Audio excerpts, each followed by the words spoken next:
You're listening to BBC Radio 3, and the time is just 3 minutes after 10 o'clock.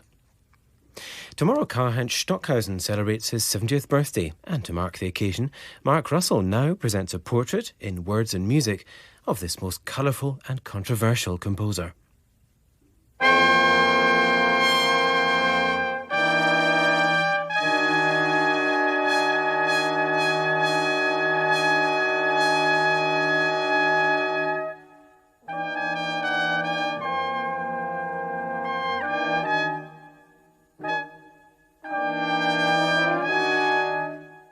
What I have achieved in the last 40 years personally is more than what has happened in the history of music in 700 years.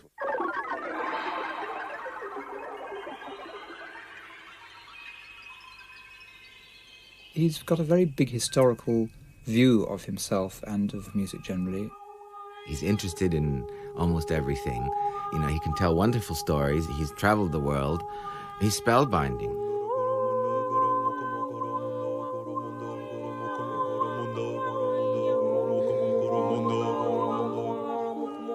There's a very special aura when he's in the concert hall. It's almost like he's laid the incense, or there's a smell, even though there's no smell.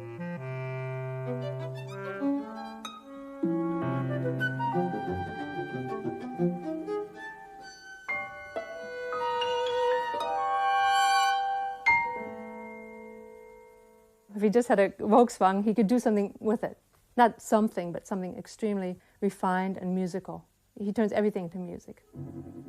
I know that with every work he does, he opens a door. The door he opened will be passed through by many other people.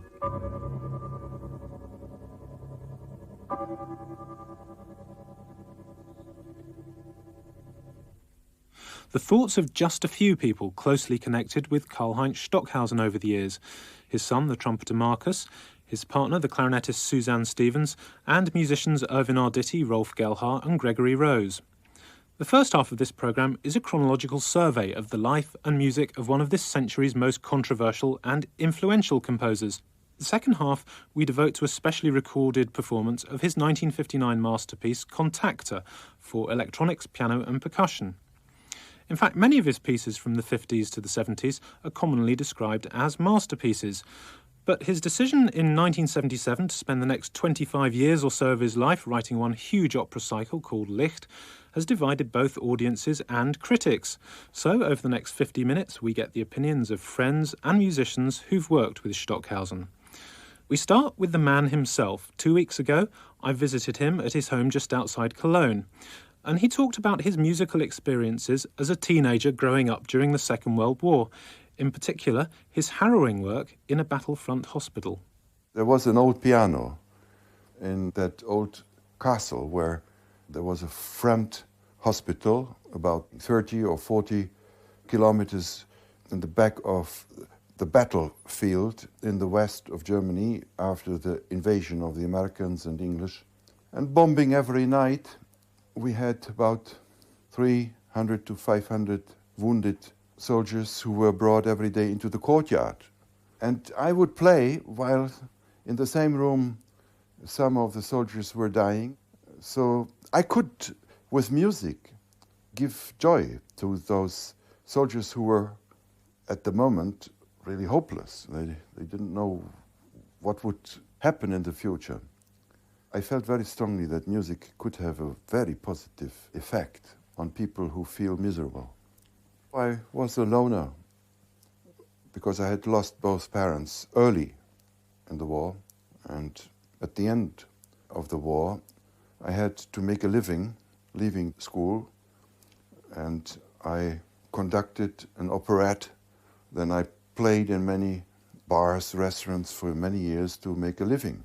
But that was good because I learned to improvise, and I learned also the techniques of all sorts of entertainment music, like jazz music of different styles. In 1952, armed with these many styles, Stockhausen went to Paris to enrol in Olivier Messiaen's famous composition class.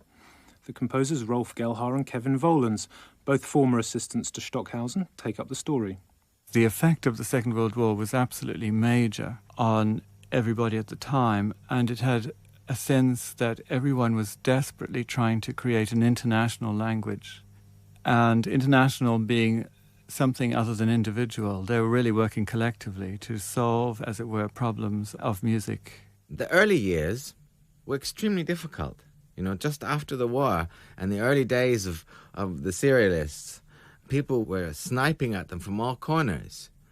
And Karlheinz already at an early age, and rightfully so, had a very high opinion of himself. But he couldn't help but notice that people were emulating him. Someone else in Messiaen's class then was the composer and later conductor Pierre Boulez. He shared similar ideas with Stockhausen about taking music in a new direction. He came to see me, and then we became very rapidly good friends during all his time in Paris, which was between October 1952 and the spring of 1953. The first thing I was struck by was the strength of his personality, because he was at this time very young, as you know, he was 24, 25. I could immediately see that he was a great musician and a very strong individual with remarkable ideas. We were friends. I was in Paris and I met Boulez, and we met regularly, at least once a week for a long time. I was there for 1 year in Paris studying with Messiaen. We were talking whenever we met about these new discoveries in every parameter, as we say in music, in every aspect of musical composition, performance, practice, etc. And I remember when I began to create the concerts of the Domaine Musical in Paris, one of the first works I inscribed at the first program, which was 53, 54, immediately after Stockhausen has left Paris, it was the Contrapunkte. And for me, that was a kind of manifesto of the new generation.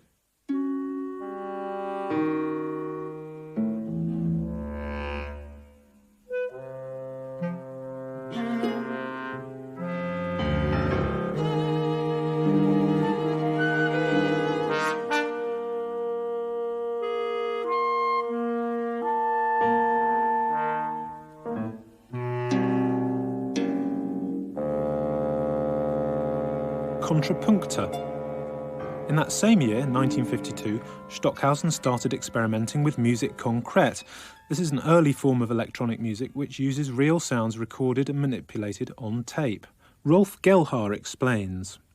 One of his most important contributions is in the field of electronic music, and that he's understood what timbre means in 1956, and that led him using the very primitive techniques of synthesizing sounds, which are so primitive that people don't believe you if you tell them today how he did it. He knew how to create different timbres. He could actually predict what a timbre would be like. Remembering that his generation is the first generation of composers that were informed in the areas of physical acoustics. I think we shared exactly the same interest for the new technology which was developing, but we shared also the same lack of interest for just, playing with this technology and not really thinking about it in much deeper ways. His ideas about expanding musical time, his ideas about expanding really the whole boundaries of what is acceptable as sound in a piece, how to use sound, how to use noise and integrate it into pitched music, integrating different kinds of music, and so on. These are all major achievements. I like to make music in a studio when I hear something that I produce, and with all the knobs and potentiometers that are prepared by me, I can change instantly the sound and shape the envelopes and influence the color and the pitches, also the rhythm. So I like that direct contact between my soul and my hands and my ears and what comes out of the loudspeakers.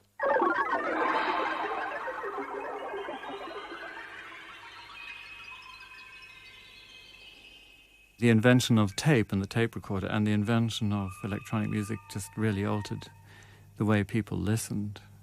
And it had a huge effect. And I think Stockhausen was incredibly inventive.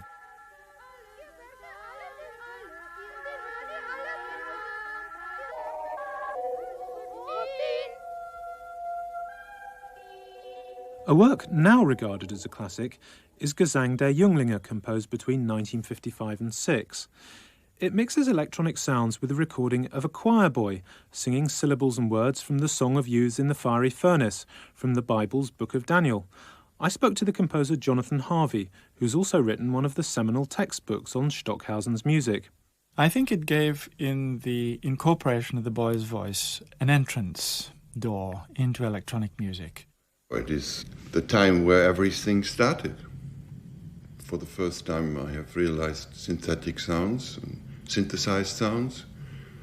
And I have, for the first time, composed space music, which moves structurally around the public. There was not a single model before Gesang der Junglinge. And for the first time I have tried to compose with the voice of a young boy of 12 years old choirs of an extraordinarily polyphonic character. I recorded the boy, for example, with tape loops, and he had earphones, and he heard unheard melodies with intervals which have never been used and are still today completely unique.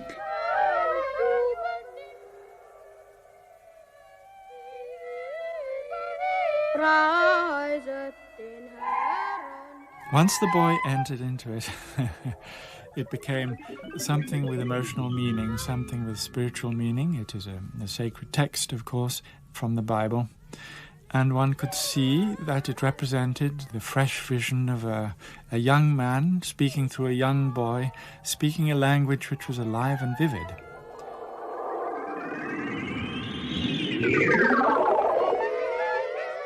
Everything is integrated in one conceptual world. It's all made into one scale. So what might have been a disaster, just an ugly sort of boy accompanied by horrid noises, is in fact a magical world of new realities.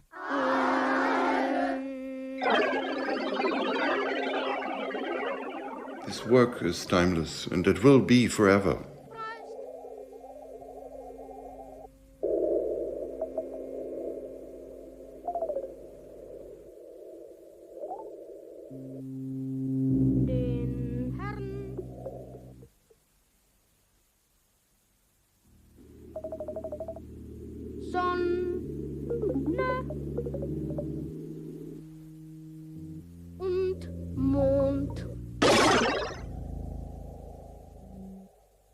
We've already heard about Stockhausen's innovative exploration of time and space in music.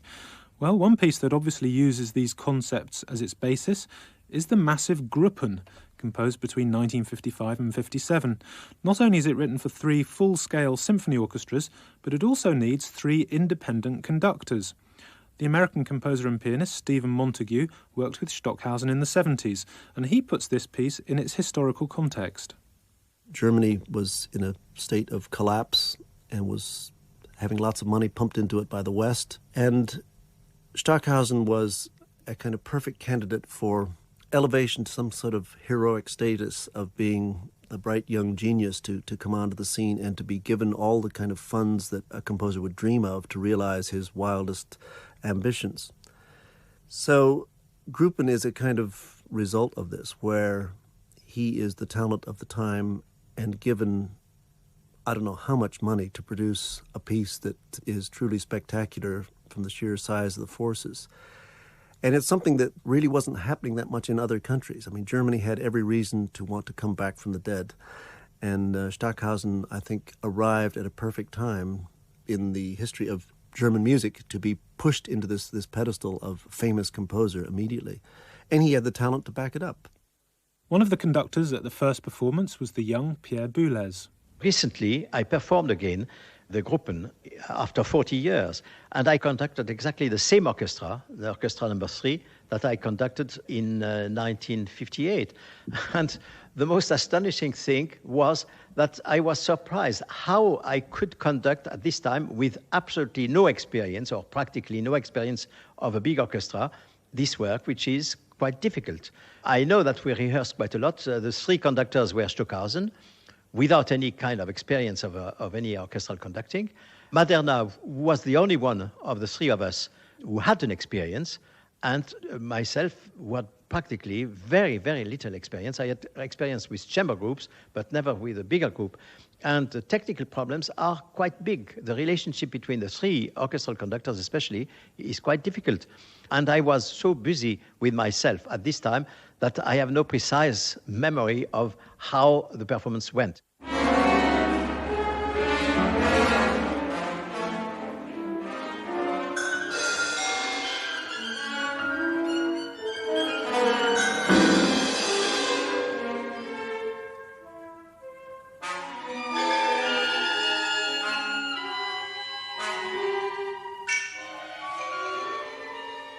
Here's what the music critic Andrew Clements thinks of Gruppen. I found Gruppen an extraordinarily gripping piece.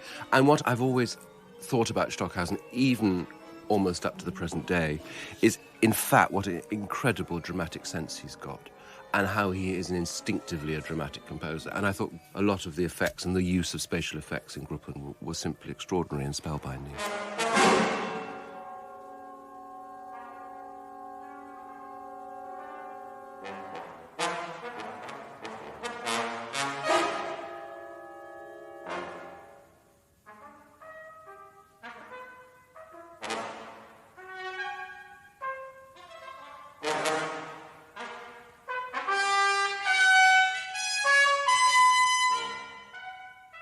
There was some hostility from some members of the orchestra, which did not really make things easier.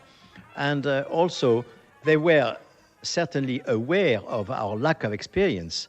And therefore, if you are confronted with musicians who are not terribly keen to perform the music, and if they know that you are also not terribly experienced, there is a kind of game, who is the strongest? And certainly, it was part of the game. And I remember also, Stockhausen was not always very diplomatic. At one point, the musicians were in rebellion, completely against the way of speaking to them, and therefore it went almost to collapse. But I remember there were some rough moments.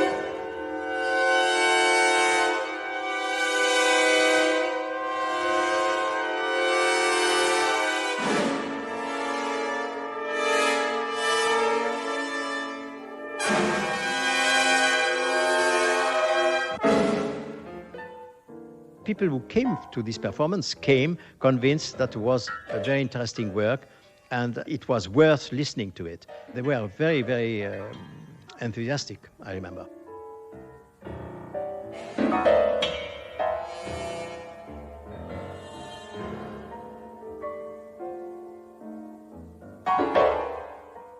I think Gruppen is one of my favorite pieces. And certainly it was one of the most provocative and one of the most interesting and the most coherent when the intention and the realization are perfectly in phase.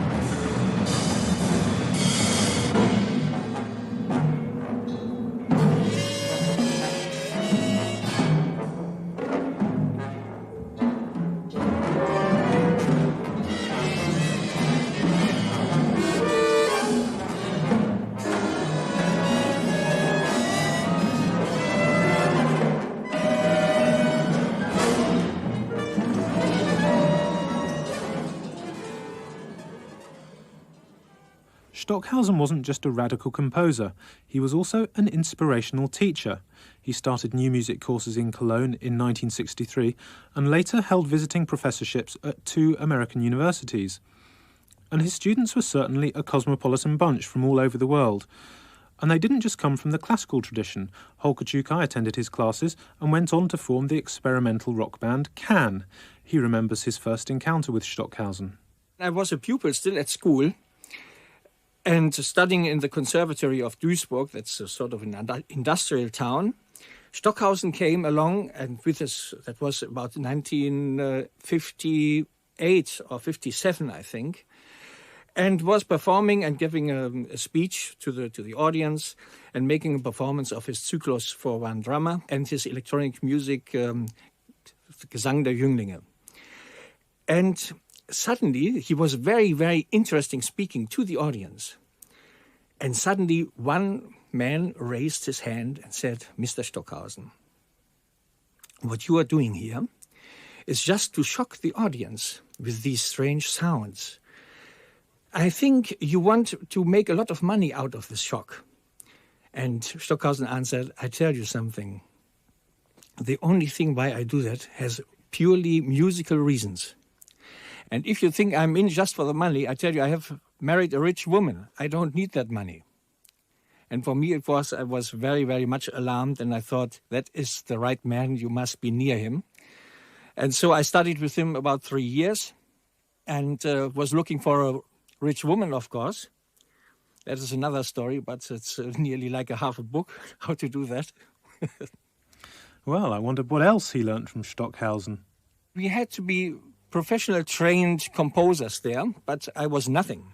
I told him that in every school I was, they rejected me and I never passed an examination. And so he heard the story and said, "Your story sounds very well, and I take you on." I asked Kevin Volans and Rolf Gelhar if they had similar experiences of Stockhausen as a teacher. One of the things that really distinguished Stockhausen in a way was very few of his students ever ended up with anything like an imitation of what he did. He was very positive, sometimes incredibly critical. His classes were entirely concerned with technique, nothing besides that. I mean, obviously, extra musical things would pop into sort of conversation, but really the classes were to do with composition technique. And as his class, we were expected to write large-scale works, and we were very arrogant. The Stockhausen class didn't write pieces of music, we wrote works. I remember a very funny instance once. One of the members of the group came in with an enormous score. It was an inch thick and, huge in size. And the title was Many Things for Orchestra. And Karl-Heinz sat there and leafed through it for quite a while. And then he gave it back to him and he said, "Well, thank God it isn't music." I think what one learned from him directly in that sense was his professionalism. He really did give you a very clear idea of what it was to work professionally as a composer and what that involved and the scope of the involvement, right from the conception of the piece to the making of the score, to putting it on stage, to walking on stage, to the lighting, to talking about it. It was all part of the business as far as he was concerned.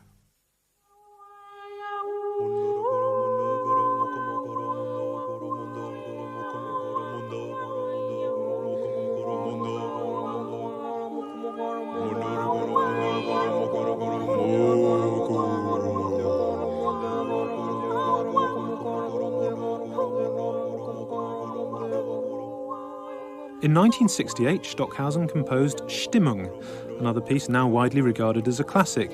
And what's unusual about it is that it's a long, unaccompanied choral piece for 6 voices, composed entirely of one 6-note chord. The inspiration came after he'd visited several Mexican temples on holiday. Now, Stockhausen, where he can, likes to oversee performances of his pieces. But one musician who wanted to interpret things for himself was the conductor and singer Gregory Rose.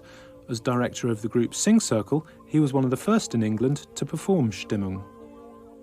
I first came across the score of Stimmung in 1976 and resolved there and then to perform it as soon as I could. We performed it a couple of times in 1977, and then my close friend Simon Emerson, who was doing sound with me at the time, he and I drove to Kürten, to Stockhausen's house. He had said he would give us half an hour of his time, so we drove how many of it, hundreds of miles it is to his house. His house is absolutely beautiful. It's on the outskirts of Cologne. We got to the little guest house that he was putting us up in and rang through. He told us to ring through when we arrived, which we did. And he said, "Come over." So we went over to his house, which was very close by. And we spent the whole evening with him. The basis of the piece is B-flat below the bass stave. And so the first note that is sung by the low voice, the bass voice, is the B-flat that you can perform, which is that note there, ah. And then the only other notes that are performed throughout the entire piece as fundamentals, that is actually as a sung note, are la, la, ba, ba, ba, ba, which is 6 notes. But each time any of these pitches are sung, there is a harmonic field performed on top of that. So, for example,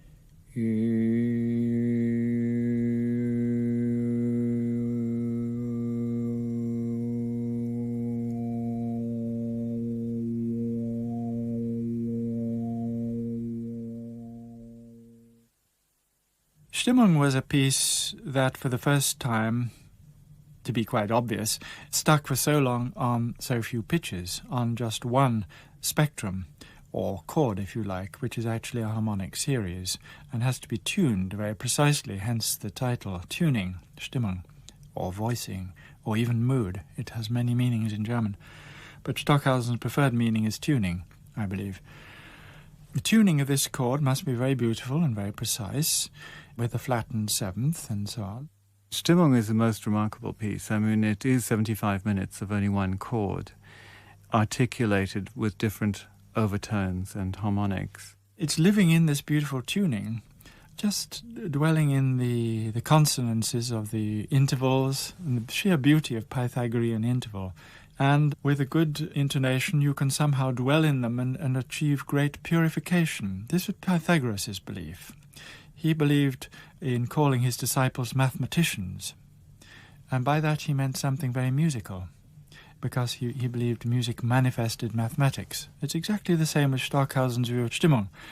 It's a spiritual discipline work. It believes in tuning the souls, or the mind, whatever you like, through the practice of singing. And the audience, similarly, should experience this purification of beautiful, pure interval.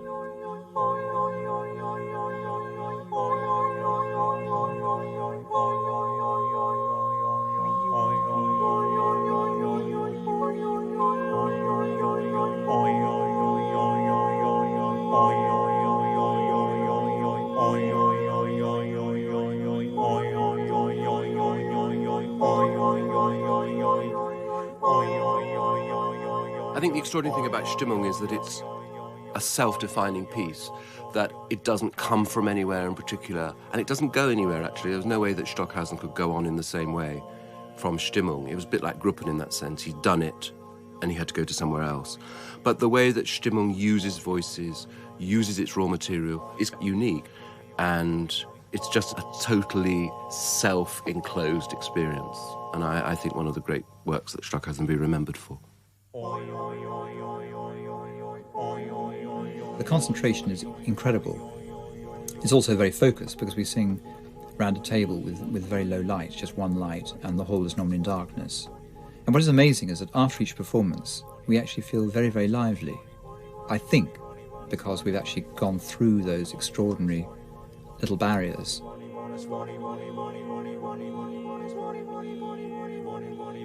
Even if the listener hates the piece, they don't realize how rapidly the time is passing.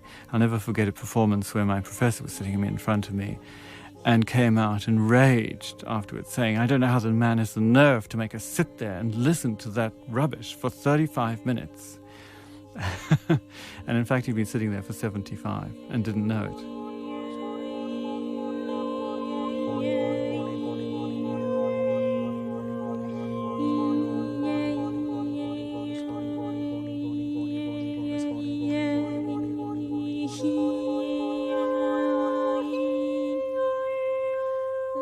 Stimmung tuned in perfectly to the spirit of the 60s. It crossed over from the concert hall to the world of hippies and mystics. In fact, John Lennon was such a fan of Stockhausen's music that he included him in the collage on the cover of the Sgt. Pepper album. There was even talk of a Beatles and Stockhausen concert. I asked Jonathan Harvey why he thought there was so much fascination for Stockhausen's music at that time. I think Stockhausen appealed to the 60s very much, and the mood of vision. He was never connected with drugs, as far as I know. I don't think so. And it was a curious thing that his visions and his mysticism tended to be taken up by people who had hallucinogenic experiences and were generally into the fantastic. That was the basic aesthetic, I think, right up to and including Stimmung, which was written in California and related perhaps to the 68 Love-In at Haight-Ashbury. I had students in my class, like in California, Davis, California, all the musicians from the Grateful Dead or Jefferson Airplane were in my composition class regularly, and they were very interested in my music. So the musicians who produce the so-called pop music are basically musicians, very curious and very interested, even more than classical composers, in the sound material, because they know from their many performances that the sound material amazes a lot of young listeners, whereas the classical composers were in a mental prison thinking that the orchestra is the instrument. Well, one way of bypassing the orchestra and ensuring accurate performances was to form a small ensemble which could travel the world easily. It's also a very good way of reaching large new audiences. Lots of composers do it now, but when Stockhausen first started doing it back in 1959, this was a bold idea. In a pre-concert talk at the BBC's 1985 Music and Machines Festival devoted to his music, Stockhausen talked about his collaboration with this select band of musicians. I work daily with the performers when I compose. When I write something, then I show it to the musicians and we rehearse together. And I compose from day to day, always listening to what the results are like and change constantly. I have, by the way, always worked in the studio like that. The final score was always the result that I would draw neatly at the very end of the work. I asked Rolf Gellhar what it was like to be a member of an earlier incarnation of the Stockhausen ensemble. It was fantastic. We were members of a very privileged ensemble. We did a lot of concerts. I think we did about, maybe 40 a year, all over the world, and well supported, well paid, with fantastic hotels and incredible restaurants. When we did concerts, we did them quite tightly together in terms of the dates, but never geographically. You know, it was always a nightmare. You would fly from Cologne to Berlin to Madrid to Paris to Zagreb to Stockholm to Rome, then to, it was always like that because you could never get the dates right. And we traveled with all our kit by air, and in those days, the airplanes had relatively small cargo doors, which presented a problem for the tam-tam of microphony, because it's 1.60 meters, and it wouldn't fit through the cargo door of the Caravelle. So one of the things I had to do, for example, is always be there in the morning at 6 o'clock or 7, whatever it was, when the transport plane was loading, to make sure it wasn't the Caravelle, and if it was a Caravelle, that it was going to go into some other airplane, so it would actually be there the next day.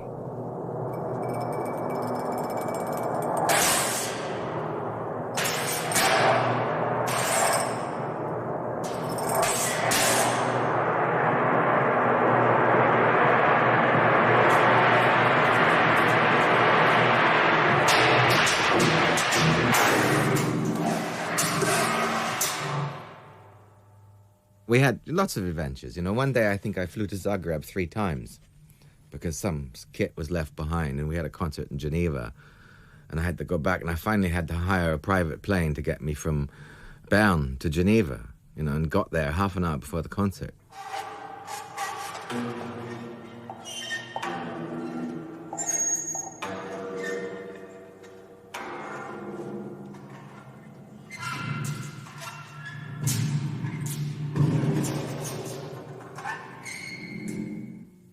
Part of Microphony 1, a piece where all the sounds are derived from that huge tam-tam Rolf Gellhar was describing.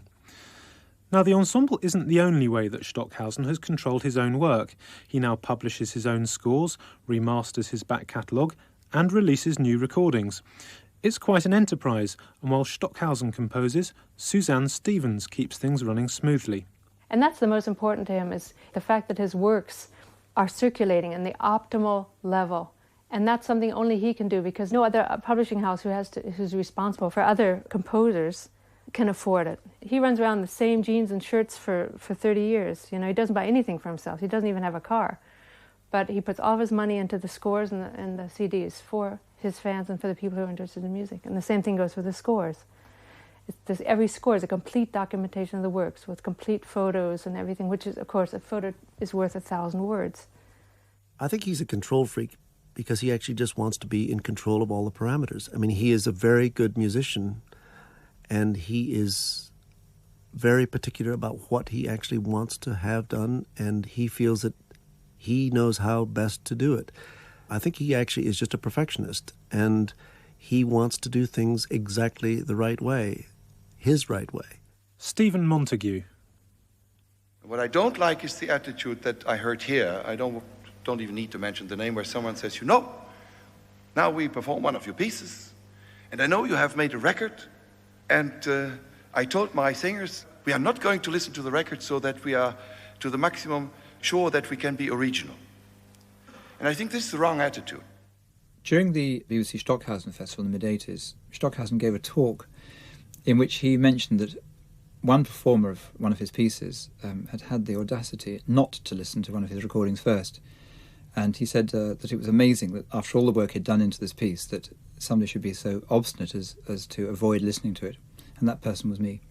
If I have made a record, it may not be the best one, but under the possible conditions, it is the best one. You may bet on that. And I may do the mixing myself. For every record, more than 80 records, I have done the mixing myself in the studio. Sometimes it takes something like 2 months of mixing down from 24 channels or whatever it is. And then someone says to me, I don't want to listen to this because I want to be more original. And then I say, go to hell. As a performer, I'm inclined to take the score as being the starting point for music anyway. I actually don't like listening to recordings of anything I direct or conduct before working on it, because I actually think you might lose some of the originality of what's been put down on paper. Gregory Rose, director of Sing Circle. But Stockhausen hasn't always been so authoritarian. John Constable, pianist with the London Sinfonietta, remembers a visit from him in the early 70s. The Sinfonietta was rehearsing his 1952 work, Contrapuncta. We were all a little bit in awe of him because he had quite a reputation, and we'd all been sent a circular letter which said every technical problem would be solved by the first rehearsal. And we also knew that he'd made very, very strict demands about the height of the ceiling of the room where we were to rehearse, the exact dimensions, and he would only have 2-hour rehearsals. I can remember several things about my own part. There was one very, very difficult cadenza that he'd written at a very high metronome mark in it, and I was very worried about the first rehearsal. I sort of tried to, he said, take your time, just do what you like with it, make it your own. And he was sort of totally flexible in that way.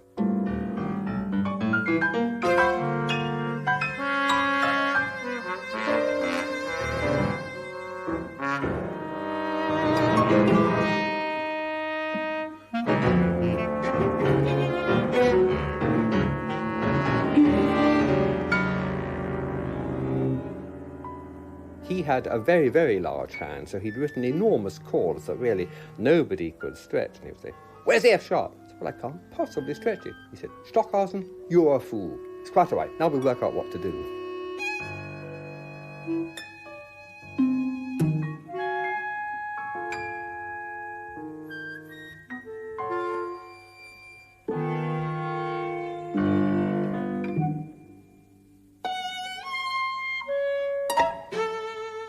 After the performance of Contrapuncta, which is a very big piano part, he sort of embraced me on the stage. Well, at that time, 25 years ago, embracing on the stage by a man was really unusual, and I felt extremely honoured. Now, everybody embraces on the stage as if somebody scored a goal in the World Cup. I mean, he was very, very warm and generous in the end.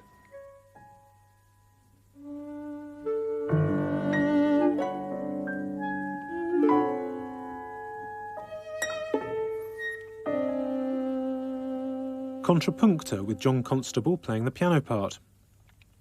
Pierre Boulez, now one of the world's leading conductors, is not a fan of Stockhausen's attachment to hand-picked ensembles.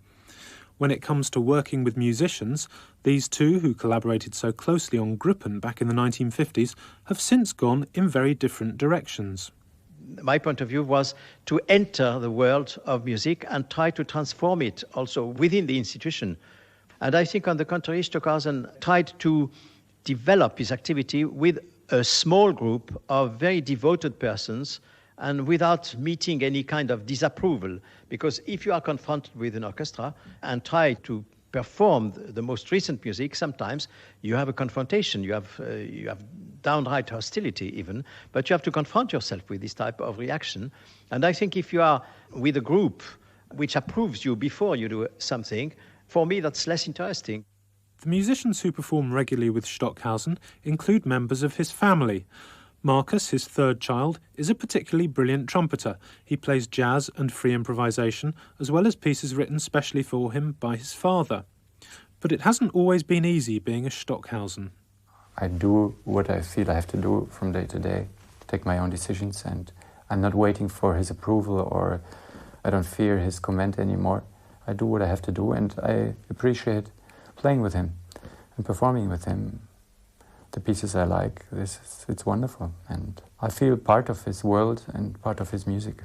He has been much more gentle with people and accepting situations a lot more than before. I think he was a stronger fighter, and being 70 years old, he can let the world be the world and still do his thing.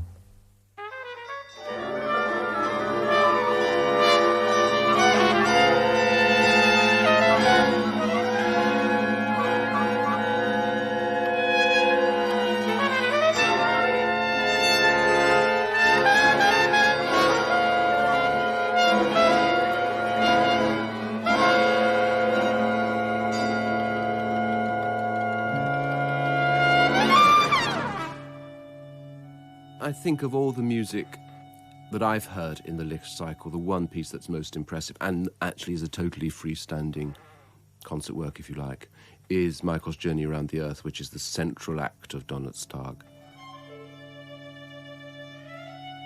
I think Licht is an awakening of everybody who gets in touch with it for eternal truth, something that concerns all of us.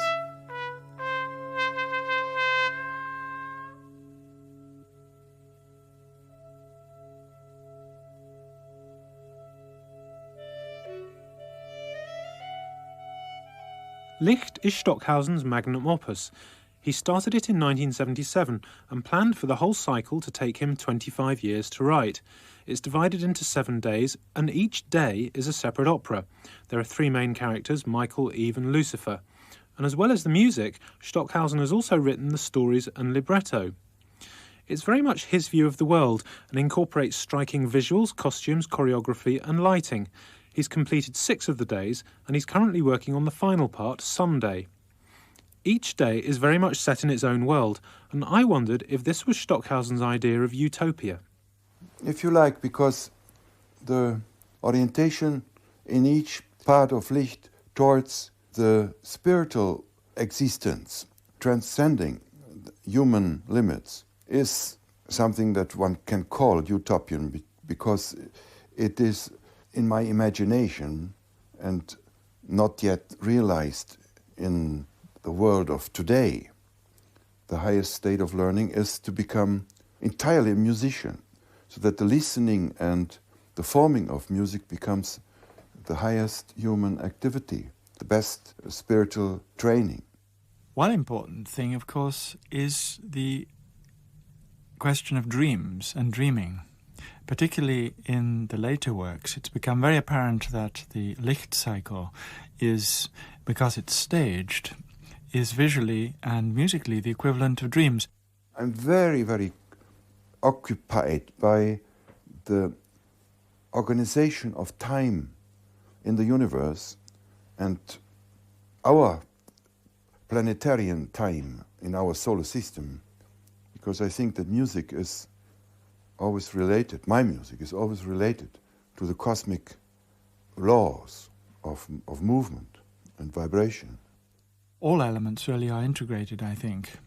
There's considerable serial structuralization, but it is very long and, in fact, extends for a whole week ultimately. It's all one series or one formula, as he calls it. And along with that high degree of rationalism and structural thinking goes all this dreamlike, visionary stuff, which is extraordinary.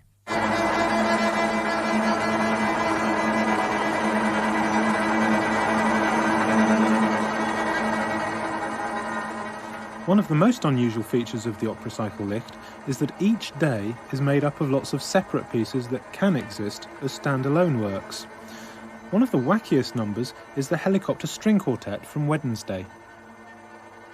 I was commissioned by the Salzburg Festival to write a string quartet for the Arditi String Quartet, and I responded immediately saying I will never write in my life a string quartet. And then, not so much time after that, I had a dream. And I found that dream, when I woke up, so exciting that I was hovering myself very high in the air, and below me 4 helicopters were flying, and in each helicopter I was even able to look through the helicopter box. I could see one string player of the string quartets, and they were playing, and I found out it was completely synchronous, and I thought, this is an incredible dream. When I asked him about the piece, he just said, if I say anything to you now, people won't take it seriously. The piece has to be written. So we had no idea what it might entail. Irvin Arditi, the founder of the Arditi Quartet.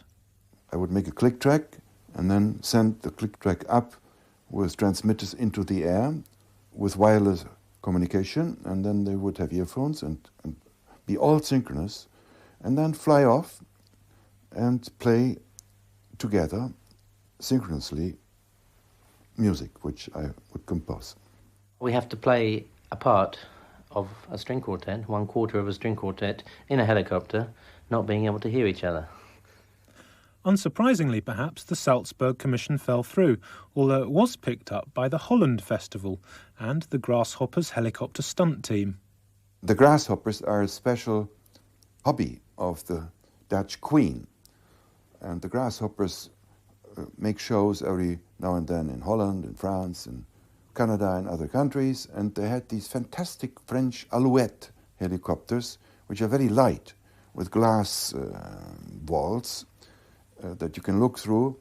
And then in 1995, we gave the first 3 performances with public in the Westergas Fabrik, which is an old factory site where no people are disturbed by helicopters, and we had wonderful performances of the Helicopter String Quartet with the Arditi Quartet. Now, I must explain that the piece is not just the string players, it's also the sounds of the helicopters. And he wanted the different sounds as the engines changed. In fact, there was a big microphone on the outside of each helicopter picking up the noise from the outside. So it was like an interplay between 4 helicopter sounds and 4 string sounds, with him in the concert hall, some distance away, mixing it all. That is the point. I wanted, like in my dream, that the rotor blades would sound like string instruments, and vice versa. The Helicopter String Quartet is composed with tremolos, and the tremolos change in speed, so that the tremolos of string instruments mix so well with the rotor blade sounds, which have the same tremolo sound, if you like, that it sounds really completely surrealistic.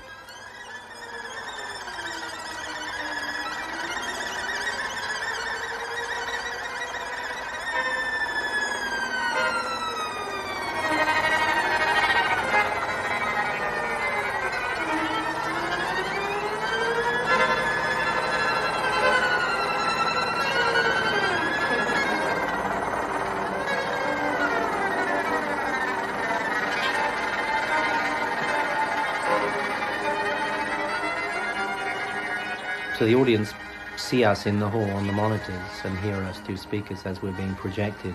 Of course, they're hearing the mixture of the helicopter sounds recorded and transmitted alongside the string quartet sounds, so they're hearing the two, and Stockhausen is controlling the mixture of everything. Maybe it's the first work in the history of music which shows that in the future musicians do not need to be together always in the same room. But then we can imagine musicians being in different space vehicles and on different planets and playing synchronously together via video screens and via towers of loudspeakers, etc. It opens all of a sudden the multi-spatial music. In some of your earlier pieces, each piece was addressing a particular musical problem. Mm-hmm. Is that still the same? Well, I think so. Maybe instead of the helicopters, I take submarines next time. But let's see.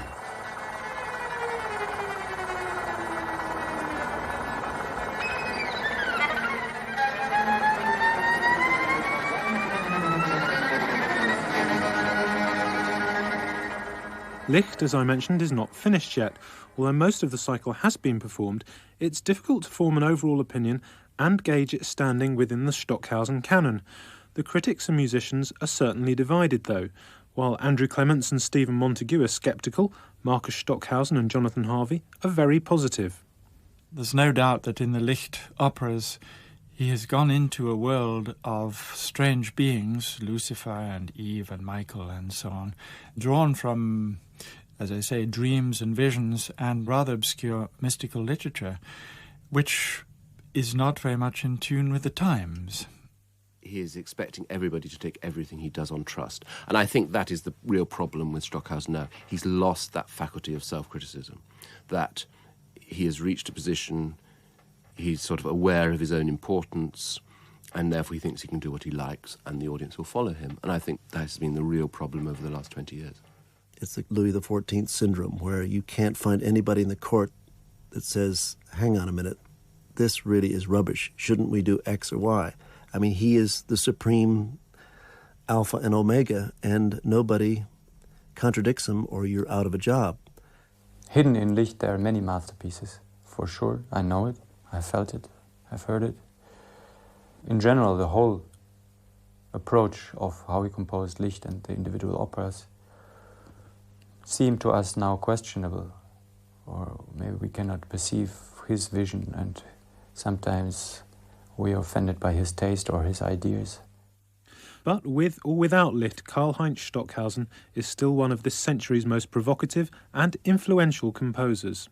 The fact that Stockhausen is now out of fashion, or appears to be out of fashion, and is not being performed now is quite catastrophic, really, because it means that an entire generation of composers are growing up without knowing what has been done before. He's more than a composer because his ideas are generally very interesting, and he has a strong personality, and I think that would have it happen with painting or with sculpture or with literature, he would have been always a great personality. Stockhausen was the reason why I was studying music, really. He was the only composer I was interested in. Practically no one else today has this piercing energy of creating new musical forms on this planet. I think he is, to my knowledge, he's number one. To end this 70th birthday tribute to Stockhausen, we're going to hear one of his iconic works of the late 50s, Contacta, for electronics, piano and percussion. And it's a performance specially recorded for this programme by the group Safa. Earlier in the month, in his hometown of Köthen, there was a week-long festival of lectures and performances of Stockhausen's music. And quite by chance, Contacta was the final work they played there. So, with it fresh in his mind, Stockhausen told me what he felt about the piece nearly 40 years on. Not only me, but also the public thought that this music is from today, even from tomorrow. It's so fresh. I'm very happy that Contacta is so new still, and will be. The electronic music that you wrote all those years ago, it's amazing in a way that it does sound so contemporary given the technological advances. Why do you think that is? Oh, probably because I have learned to compose before this life somewhere else, and in general I feel that the so-called new music of this planet is terribly old-fashioned, and whatever I touch, whatever I do, expresses nothing but my own sense of adventure and my own desire for experimentation and discovery. Maybe I'm not a normal planetarian. What do you mean by that? Well, that I'm not just the result of the music history of this planet, but that I come from somewhere else where much more advanced and much more complex music is realized.